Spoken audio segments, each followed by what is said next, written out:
آگ بڑھتی ہی جا رہی ہے، کم نہیں ہو رہی ہے۔ وہ حروں سے گزر کر بنو قریظہ تک پہنچ گئی ہے۔ حرہ کا سارا علاقہ آگ سے پر ہے۔ مدینہ منورہ میں رہ کر رات میں اسے ہم ایسا ہی دیکھتے ہیں گویا حاجیوں کی مشعلیں روشن ہیں۔ البتہ اصل آگ جہاں سے شروع ہوئی ہے وہاں تو گویا سرخ آگ کے پہاڑ ہیں اور برابر بڑھتی جا رہی ہے۔ اب لوگ پریشان ہیں، ان کی سمجھ میں نہیں آ رہا ہے کہ اب آگے کیا ہونے والا ہے۔ اللہ تبارک و تعالی انجام بخیر کرے۔ ہم آگ کی صحیح صورتحال بیان نہیں کر سکتے، آگ کی صحیح صورتحال بیان کرنے سے قاصر ہیں۔ ایک دوسرا خط جو امام ابو شامہ تک مدینہ منورہ کے قاضی شمس الدین بن سنان الحسینی نے لکھا تھا، اس میں وہ لکھتے ہیں اس رات میں شہر کے امیر کے پاس میں گیا اور عرض کیا عذاب نے ہمیں چاروں طرف سے گھیر لیا ہے، اللہ کی طرف رجوع کرو، صدق دل سے توبہ کرو، بغیر اس کے کوئی چارہ نہیں ہے۔ اس نے اپنے تمام غلاموں کو آزاد کر دیا، جس کا مال اس کے پاس تھا وہ سب واپس کر دیا۔ قسم ہے اللہ کی اے بھائی، آج تک ہماری زندگی میں کوئی لطف نہیں ہے۔ مدینہ شریف کے تمام لوگوں نے توبہ کر لیا ہے۔ اس وقت مدینہ منورہ میں کسی بھی گانے بجانے کی آواز نہیں آ رہی ہے۔ آگ برابر بڑھتی جا رہی ہے، یہاں تک کہ اس کا کچھ حصہ ہم لوگوں تک پہنچ چکا ہے۔ ہمیں خوف لاحق ہے کہ کہیں ہمیں یہ آگ اپنی لپیٹ میں نہ لے لے۔ لوگ اکٹھا ہو کر کے نبی صلی اللہ علیہ وسلم کے روضہ کے ارد گرد جمع ہو گئے ہیں اور سبھی لوگوں نے جمعرات کو سچی توبہ کر لی ہے۔ اللہ کا شکر ہے کہ اس کی جو لو اب تک ہم لوگوں تک پہنچ رہی تھی وہ رک گئی ہے، لیکن آگ ابھی تک رکی نہیں ہے۔ اس سے عجیب خوفناک آواز آتی ہے کہ نہ تو ہمیں سونے دیتی ہے اور نہ ہی کھانے پینے دیتی ہے۔ سچ تو یہ ہے کہ وہ کتنی بڑی ہے اور کتنی خوفناک ہے، ہم اسے یہاں بیان نہیں کر سکتے۔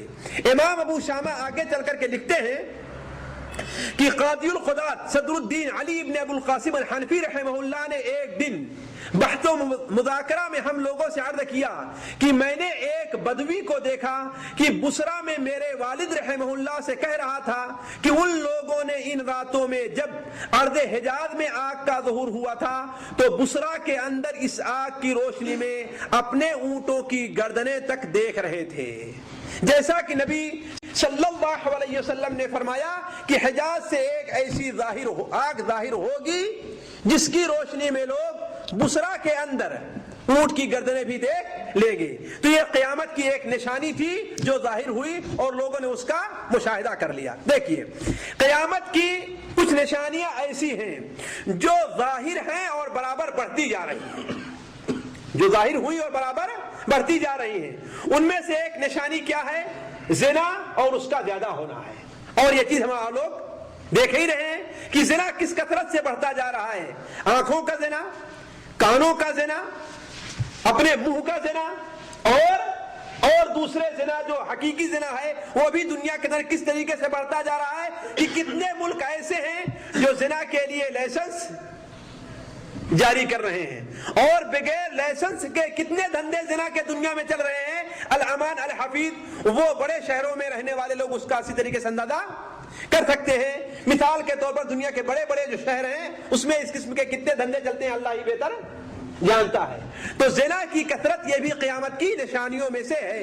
اللہ کے رسول صلی اللہ علیہ وسلم کا فرمان ہے، بخاری اور مسلم میں ہے کہ آپ نے فرمایا ان من اشراط الساعہ، قیامت کی نشانیوں میں سے ایک نشانی یہ بھی ہے کہ علم اٹھ جائے گا اور جہالت بڑھ جائے گی، شراب پی جائے گی اور زنا کثرت سے ہونے لگے گا۔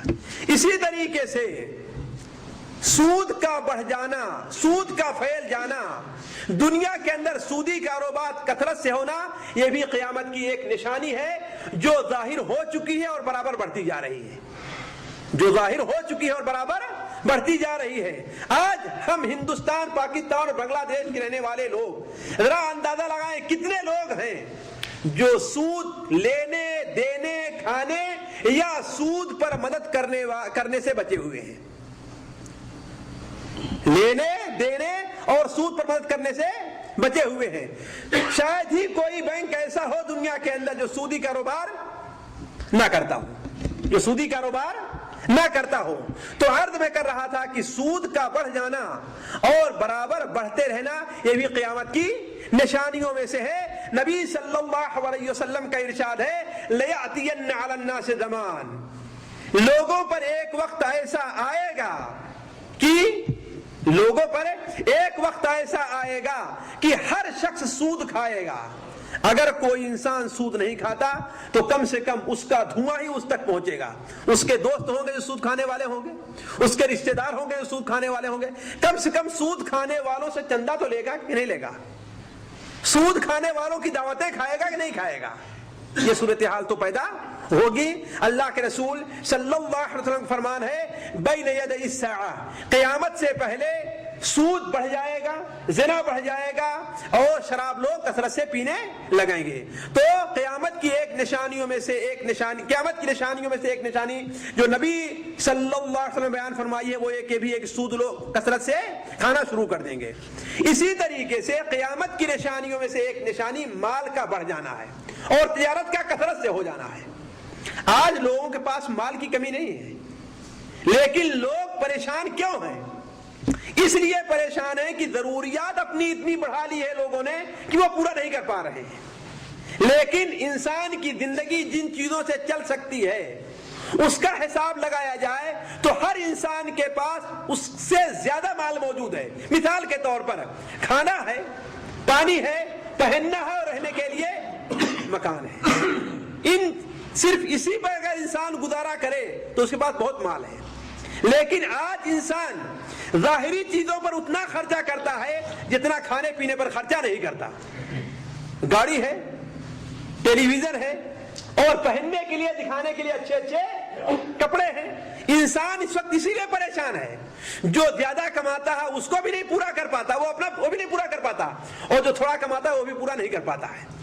جو مہینے میں 5,000 10,000 دے رہا ہے اس کے پاس بیٹھیے وہ بھی مقروض ہے اور وہ بھی اپنے گھر والوں کے خرچ سے پریشان ہے، اور جو بیچارہ 500 لے رہا ہے وہ بھی پریشان ہے۔ تو مال کی کثرت اور تجارت کا بڑھ جانا قیامت کی نشانیوں میں سے ایک نشانی ہے۔ نبی صلی اللہ علیہ وسلم نے بیان فرمایا، مسند احمد کے اندر حضرت عبداللہ بن مسعود کی روایت ہے کہ آپ نے فرمایا بین یدی الساعۃ تسلیم الخاصہ، قیامت سے پہلے لوگ صرف اپنی پہچان والوں سے سلام کرنے لگیں گے، اور ہوتا ہے کہ نہیں ہوتا ہے؟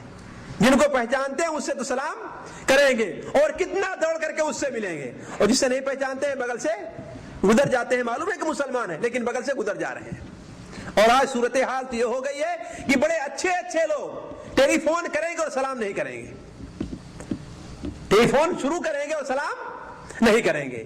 تو قیامت سے پہلے خاص سلام پھیل جائے گا، وہ خشوع التجارہ، اور تجارت بڑھ جائے گی، یہاں تک کہ عورت تجارت میں اپنے شوہر کی مدد کرے گی، عورت تجارت میں اپنے شوہر کی مدد کرے گی۔ اور ظاہر بات ہے کہ یہ چیز بڑی عام ہو چکی ہے، یہ چیز بڑی عام ہو چکی ہے۔